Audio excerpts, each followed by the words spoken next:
Welcome to Theater Crafts, where we take theater memorabilia and change them into brand new treasures. So today, I'm going to focus on records and CDs. You know which ones I'm talking about. Like this, you probably have a ton of them at home. I have a ton of them at home, and I kind of don't want to get rid of them because they have really great artwork, or I have connection to the show, and I really love that. So today, I thought we would take those records and CDs and create clocks. How cute is that? A clock, a functional clock that you can use in your bedroom, you can use in your office, your media room, wherever it makes you happy. So today we're going to make clocks using our records and CDs. Stay tuned. Okay, so I'm here at the work table, and honestly, the materials that you need are pretty basic here. So you need, obviously, your CD, your record here, stickers that you can use to create, if you look here, to create the numbers on your clock. You could also use, like if you have a Cricut, you could cut out numbers on your Cricut. You could use a paint pen to paint them in if you have really neat printing. That would work too. But stickers are pretty readily available at any stationery store or craft store, so those are a good option as well. And then you need your clock movement kit. So I have two different types here. This one has a smaller set of hands, and this one is larger. So I'm going to use the smaller one, obviously, for the CD because it's smaller. It's the same one that I used here. And the larger one I'm going to use for the record here. Now, you can get these at any craft store. You can get them online. They're pretty inexpensive. I think mine were about $10 each. And so you can take those and create your clock treasure. Okay, so the very first thing you're going to do here is you're going to put your numbers on. Now, in such a small space here, I thought it would be too kind of busy to put all of the numbers.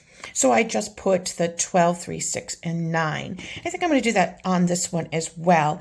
And I was looking at the different color numbers that I have, the stickers that I have. Obviously white and black wouldn't show up very well on this particular Phantom CD. So I pulled the red and the gold, and I think I'm going to go with the gold. I think those would be really fun. And let's see, here are the numbers for the gold. So really could not be any easier. So I'm going to take the numbers, I'm going to put the 12 at the top. So you're going to literally watching me stick stickers on this. So 12, I'm trying to, let's see.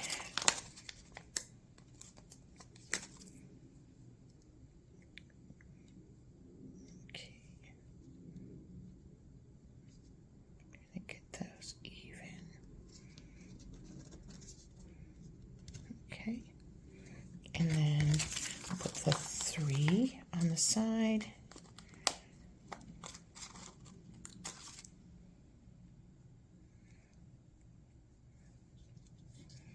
And I'm putting it on my mat just so that I can kind of gauge where it is.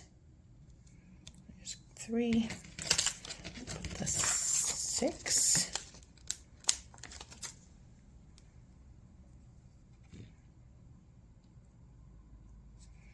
It's a little busy on the bottom there, isn't it? With the writing. Maybe if you went with the red, it would stick out, a little bit more. And then, oops.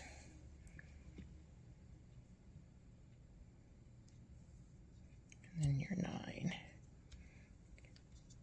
Okay. So basically, that is all you do for the numbers. Okay, so here is my clock face, and I've taken all of the clock elements out of the packaging. So here you'll see, this is the back. And you see the shank here where you put your clock face. This is where you're going to hang. And if you look on the back here, I've already put a battery in there just for fun. You put your AA battery, and this is the back of the mechanism itself. Then you have a couple of washers. There's a rubber washer and a metal washer. And then over on this side, over here, we have the different hands for the clock and a couple of hex nuts. All right, so now let's try putting this together. Now, I'm going to put it together a little bit differently than it recommends in the packaging. And the reason for that is this hole is bigger than you typically would have in a clock face. So I'm going to put the clock face down. Normally it recommends that you put the rubber washer in the back, but I'm not going to do that for this, because if I put that in the back and then I put this one here in the front, the hex nut is smaller than the hole, so it wouldn't attach it to it. So I'm going to put this in the front because it's bigger and it will keep that affixed to the mechanism. And then I'm going to put, you see there's a little ridge there, I'm going to put the metal piece in there. Then you take this hex nut here and you're going to screw this in. This can be a little fiddly, it can be loud. Oh, that was much easier than I expected. I did bring a set of pliers here, just a wrench here, just to be able to get that on there. You don't want to do it too tightly because you don't want to damage it, but you want to make sure it's tight enough that it doesn't wobble. Okay, and the other thing too is you want to make sure that this hanging piece stays at the 12. So that seems pretty secure. Just want to make sure. There we go.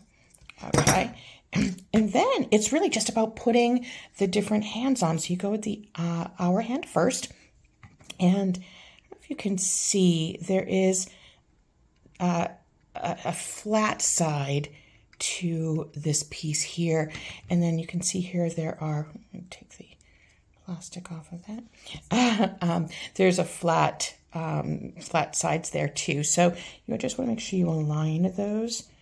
Okay, and get that down there nice and tightly, and then you're going to put your minute hand next, and there's a plastic piece on this to make it stay shiny. There you go. Take that off. Make that nice and pretty. Same thing here. You see there's the flat piece there, and align that. I don't know if you could hear that snap down. So just pops that bottom one off. Okay, and then you put this smaller hex nut on top of that. This one does get very fiddly because it's so small. Okay. Goodness gracious.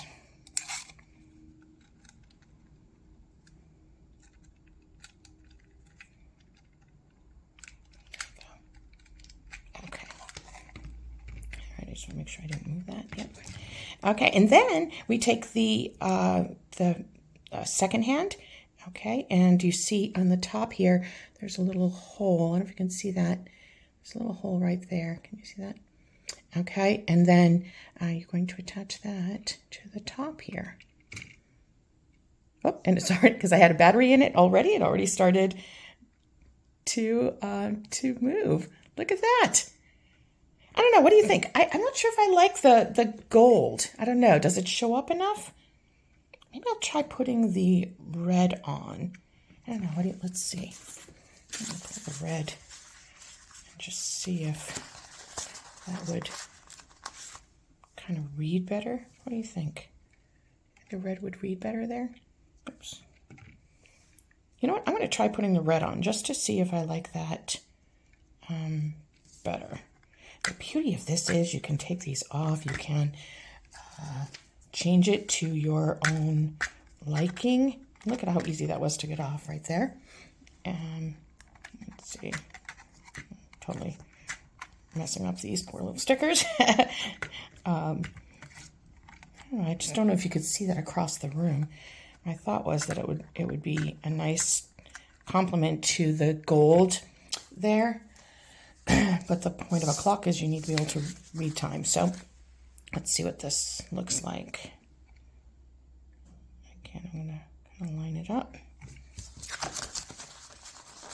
Red might be a nice contrast to the white and the black too. Oops.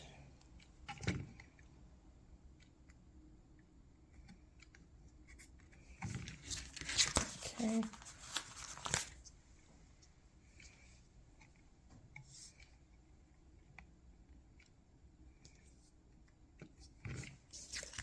I don't know. What do you think? I think I kind of like the red on it. Oops. Let's see.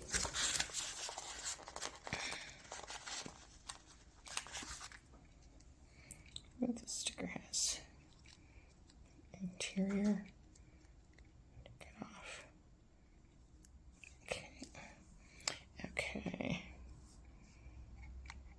And again, the bottom here has that writing. So it does, oops, it's crooked. So it does create a little bit of difficulty reading that bottom number.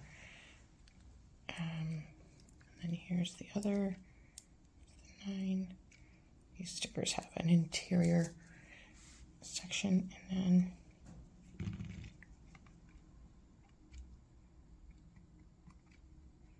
then it'll be a little wonky, but you get the idea here. I don't know, what do you think? The red certainly stands out more. I'll be interested to hear your thoughts. Just put your thoughts in the comments. What you think you like better, if I should change it back to the gold. Okay, so next I'm going to create another clock using a record album. Now it's interesting because with these CDs, I chose CDs that I thought really had an interesting face to them. I love the Phantom look here, and I just think the Hairspray interior with the blue and the logo there, I thought looked really great. So I loved that. With record albums, they're not as detailed. So I chose one that had bright red, which I thought might be a nice complement. And then I thought I would add the red numbers on that. So I'm going to do that off camera because it's the same exact process. And I will be back in a moment.